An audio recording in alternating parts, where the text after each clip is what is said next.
출애굽기 15장 26절부터 27절까지의 말씀입니다. 구약성경 105페이지에 있습니다. 출애굽기 15장 26절부터 27절까지의 말씀입니다. 우리 길지 않기 때문에 합독하여서 함께 읽도록 하겠습니다. 함께 읽겠습니다. 시작. 이르시되 너희가 너희 하나님 나 여호와의 말을 들어 순종하고 내가 보기에 의를 행하며 내 계명에 귀를 기울이며 내 모든 규례를 지키며 내가 애굽 사람에게 내린 모든 질병 중 너희에게 내리지 아니하리니 나는 너희를 치료하는 여호와임이라. 그들이 엘림에 이르니 거기에 물샘 12과 종려나무 70그루가 있는지라. 거기서 그들이 그물 곁에 장막을 치니라. 아멘. 이제 2020년도도 이제 2달밖에 남지 않았습니다. 시간이 참 빠른 것 같습니다. 우리 옆 사람과 인사하도록 하겠습니다. 우리 사랑하고 축복합니다. 인사하겠습니다. 사랑하고 축복합니다. 남은 2달 동안 더욱더 믿음으로 승리하는 우리 모두가 되길 소망합니다. 오늘 본문은 우리가 익히 많이 아는 내용들의 그런 본문입니다. 마라의 쓴물이 나오고 그 쓴물 가운데 하나님께서 아름답게 또 우리를 빚어가는 은혜의 말씀입니다. 내용을 좀 설명하면 이렇습니다. 이스라엘 백성의 출애굽 여정인데요, 목숨을 걸고 홍해를 건너 광야를 지나고 있습니다.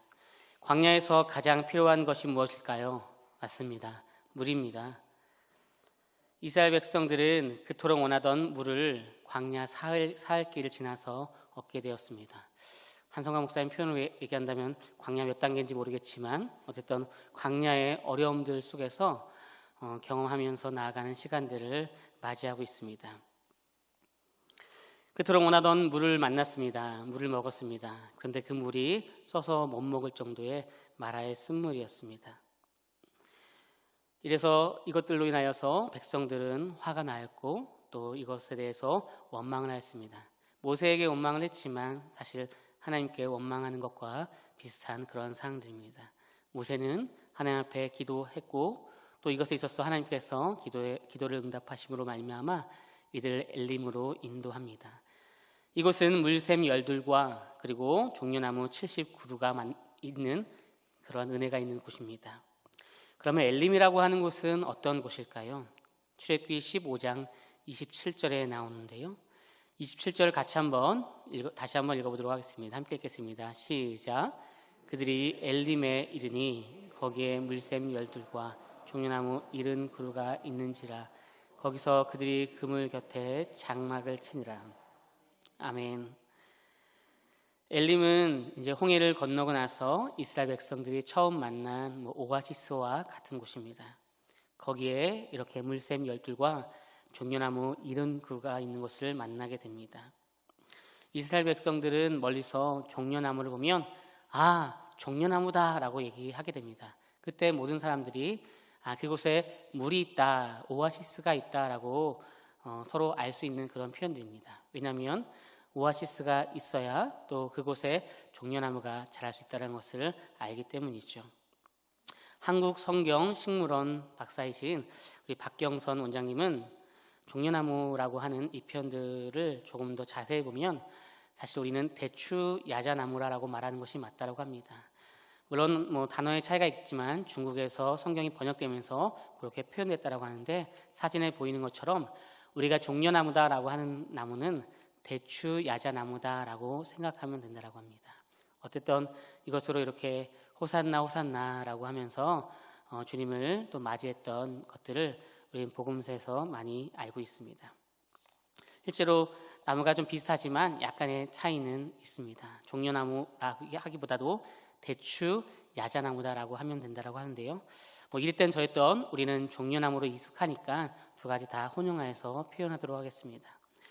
BC 370년경부터 중동 지역에 재배되었고요.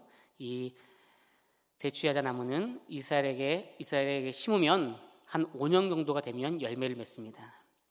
그 열매가 대추 야자를 닮았습니다. 그러니까 대추 야자 열매를 닮았습니다. 그렇기 때문에 사람들은 대추 야자 나무 열매다라고 말하고 있습니다. 왕 대추보다 크고요. 한 20배에서 30배 정도 더 답니다. 가나안 땅의 적과 꿀이 흐르는 땅에서 그 꿀에 대한 얘기를 할 때는 벌꿀이 아니라 보통은 대추 야자 열매, 타마르라고 하는 이 열매를 농축한 것이다 라고 학자들은 말합니다. 그러니까 이렇게 많은 열매들이 맺히는데요, 이것이 한 30kg까지도 된다고 합니다. 한 나무에 100kg까지 열린다고 합니다. 종려나무라고 하는 이 대추 야자 나무의 열매는 의인과 그리고 다산을 상징하는 나무입니다. 다 자라게 되면 15m에서 25m까지 자랍니다. 그리고 다 자란 나무는 100년 동안 더 산다라고 합니다. 그러니까 장수에 대한 것을 얘기할 때도 종려나무를 언급하기도 합니다. 하늘 향하여서 직선으로 쭉 뻗어서 30m 정도 자랍니다. 5년 정도 30m 정도를 자라고 나서 그렇게 30년 정도가 자라고 나서는 더 크진 않습니다. 줄기는 속이 비어있지 않고 꽉 차 있고요. 이런 모습을 통하여서 이스라엘 백성들은 이 종려나무를 당시에 우리가 무궁화라고 얘기하는 것처럼 이스라엘 백성들은 당시 자신들을 상징하는 그런 나라, 염원으로 이 나무를 표현했다라고 많이 학자들은 얘기합니다. 의인은 종려나무 같다라고 하면서 번성하는 종려나무 같다라고 하는 내용들이 있는데요.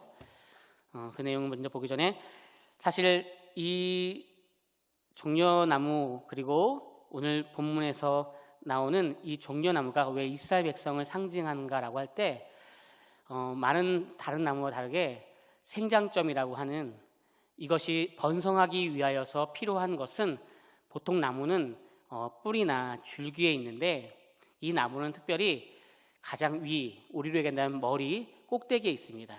그러니까 가장 머리 꼭대기가 생장점입니다.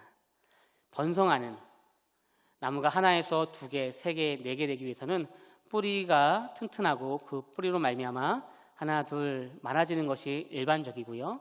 때로는 가지치기라고 하죠. 그 가지에다가 또 접목을 해가지고 더 많아지는 것이 일반적인데 이 종려나무 그리고 대추 야자나무라고 하는 이 나무는 조금 특별해서 그러한 생장점이 번성하는 것이 머리 위에 가장 꼭대기에 있습니다.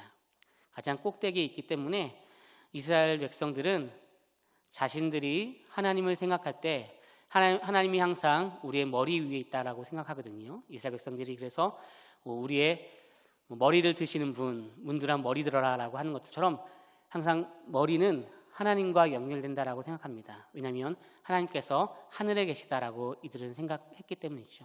틀린 말은 아니죠. 하나님이 우리 안에 계시고 또 하늘에 계신 것이죠. 그래서 유대인들은 항상 무엇을 머리에 쓰고 있습니까? 작은 빵떡 모자라고 하는 것을 쓰고 있죠. 그것을 키파라고 합니다.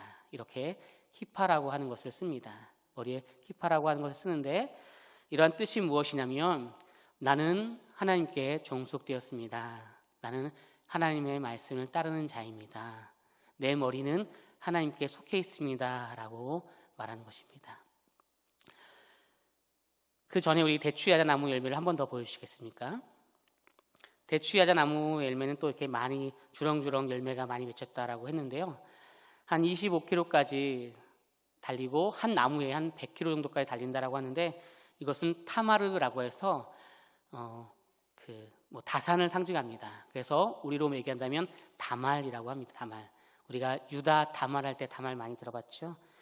우리가 잘 아는 것처럼 창세기 38장에 유다 다말 그렇게 얘기할 수 있고요. 그리고 항상 이들은 번성하라라고 하는 의미로 이름을 다말이라고 하는 이름을 많이 지었습니다. 그러니까 타마르, 다말 이것이 같은 표현들입니다. 우리가 아는 것처럼 창세기 38장 유다 다말 그리고 마태복음 1장에 예수님의 족보에 보면 나옵니다. 그리고 이제 다윗의 아들 압살롬의 누이를 얘기할 때 있고요. 또 압살롬이 그 딸을 이제 낳을 때 그 아이의 이름도 다말이라고 했습니다. 그러니까 이스라엘 백성들은 번성했으면 좋겠다라고 하는 그런 표현들로 다말이라고 타마르라고 하면서 지었다라는 것입니다. 그만큼 종려나무는 대추야자 열매는 많은 열매를 맺고요. 또 번성하는 것들, 그리고 장수하는 것의 상징입니다. 우리 시편 92편에 보면 이런 내용들이 조금 더 잘 설명되어 있습니다. 우리 시편 92편 12절과 13절을 같이 한번 읽도록 하겠습니다. 함께 읽겠습니다. 시작. 의인은 종려나무같이 번성하며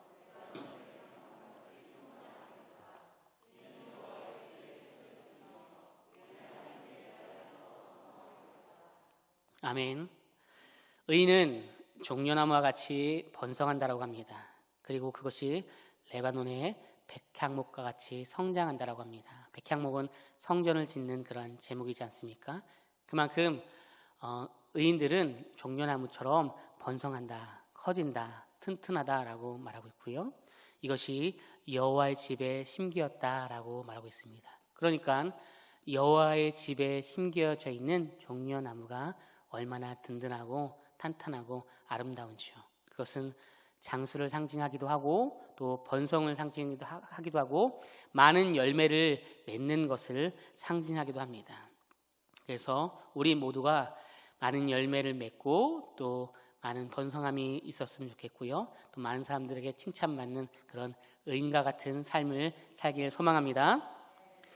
또 이것은 어떠한 뜻이 있을까요?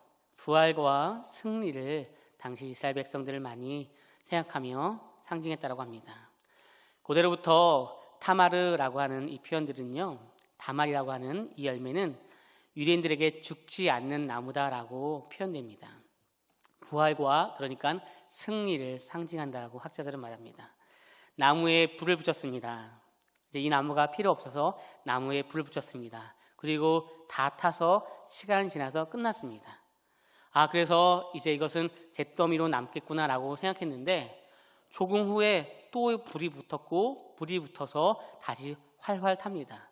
그래서 이들은 고대에 이 나무가 불사조와 같다라고 그렇게 표현했습니다. 그래서 불사조와 같다라고 하는 그 표현들은 사실 헬라어로 포이닉스라고 하는데요. 포이닉스, 피닉스라고 하는 이 단어가 이 타마르라고 하는 단어, 그리고 우리가 얘기했던 이제 대추 야자나무와 연결됩니다.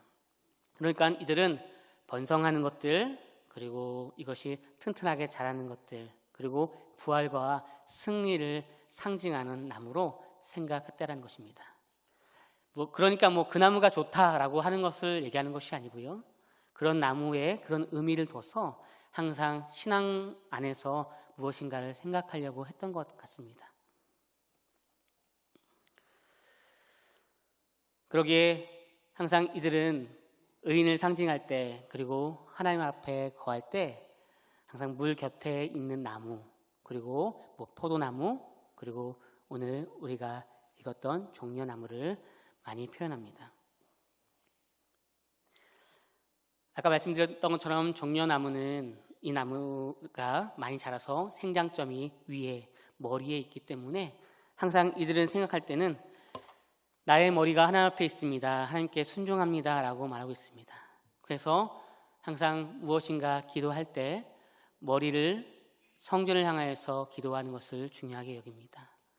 우리도 방법은 다르지만 항상 무엇을 할 때 교회를 향하여서 또 하나님 앞에 나아가면서 그 믿음을 향하여서 나아가는 그런 태도와 마음들이 우리에게 필요할 것입니다. 다니엘도 기도할 때 항상 하나님의 성전을 향하여서 기도했던 것들처럼 우리가 항상 기도할 때 교회 중심적으로 또 하나님의 나라를 위해서 기도하고 나아가는 것들이 필요할 것입니다. 바로 이런 표현들은 무엇입니까? 제가 하나님께 속해 있습니다. 제 머리는 하나님의 것입니다. 제 머리를 하나님께만 올리겠습니다, 드리겠습니다 라고 하는 그런 표현들일 것입니다. 그러면 이스라엘 백성들은 왜 이렇게 종려나무를 가지고서 예수님을 영접할 때 예수님께서 예수님이 이제 예루살렘에 입성할 때 종려나무를 가지고서 그렇게 흔들었을까요? 이것은 요한복음 12장 13절에 보면 메시아를 상징하는 표현들과 연결되기 때문입니다. 사실 스가랴 9장 9절에도 나오고요, 또 그래서 요한복음 12장 13절로 나옵니다. 우리 12장 13절을 같이 한번 읽어보도록 하겠습니다. 함께 읽겠습니다. 시작. 종려나무 가지를 가지고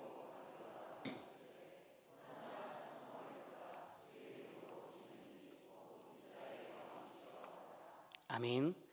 그러니까 예수님께서 나귀를 타고 이제 예루살렘을 입성합니다. 그때에 자신들이 생각하는 그 나무, 바로 이스라엘 백성들을 생각하고 그리고 하나님의 은혜를 생각하는 이 나무를 가지고서 호산나 호산나 다윗의 왕이시여 라고 외칩니다. 그리고 예수님을 또 영접하는 내용들이 있습니다. 그렇게 예수님께서 십자가의 사역에 그리고 십자가와 부활의 사역에 나아갈 때 이들은 자신들도 그 사역 가운데 동참하겠습니다라고 하는 표현이 있습니다. 물론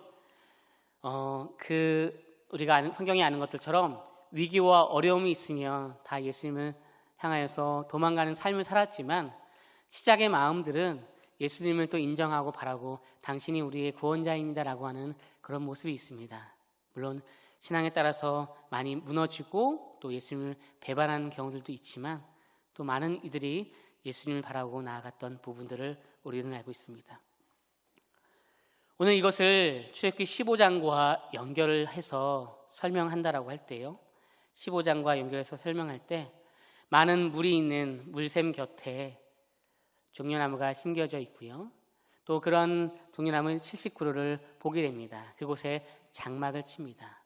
이것은 우리가 생수의 강, 조금 말씀을 확대해서 생각한다면 생수의 강, 그러면 우리가 예수님을 생각하는 것들처럼, 상징하는 것처럼 그렇게 오아시스가 있는 곳, 항상 물이 넘쳐나는 곳, 바로 예수님의 은혜가 있는 곳입니다. 그곳에 장막을 치고 하나님의 은혜 가운데 거하는 것입니다. 우리 15장 26절 한번 같이 읽도록 하겠습니다. 15장 26절 같이 한번 읽도록 하겠습니다. 시작. 이르시되 너희가 너희 하나님 여호와의 말을 들어 순종하고 내가 보기에 의를 행하며 내 계명에 귀를 기울이며 내 모든 규례를 지키면 내가 애굽 사람에게 내린 모든 질병 중 하나도 너에게 내지 아니하리니 나는 너희를 치료하는 여호와임이라. 27절도 읽겠습니다. 27절도 읽겠습니다. 시작. 그들이 엘림에 이르니 거기에 물샘 12과 종려나무 70그루가 있는지라. 거기서 그들이 그물 곁에 장막을 치니라. 아멘. 이들이 이곳에 장막을 치고 그 엘림에서의 장막을 치고 하나님의 은혜를 경험했습니다. 마라의 쓴물은 단물로 변하였고 이들은 물샘 12를 만나게 되었고 종려나무 70그루를 만나게 되었습니다. 학자들은 12이라고 하는 숫자가 상징적이며 또 70그루라고 하는 그 숫자 역시도 상징적이라고 하는데요, 어쨌든 이런 상징적인 의미적인 은혜가 이곳에 있고 이것은 하나님의 분명한 은혜일 것입니다. 그런데 이런 하나님의 은혜가 있는 이유는 오늘 읽었듯이 26절에 너희가 내 명령과 규례를 청중하며 그것에 집중하며 나아가려고 했기 때문에 나는 너희의 치료의 하나님이기에 너희의 마라의 쓴물을 단물로 바꿔주시겠다라고 말하고 있습니다.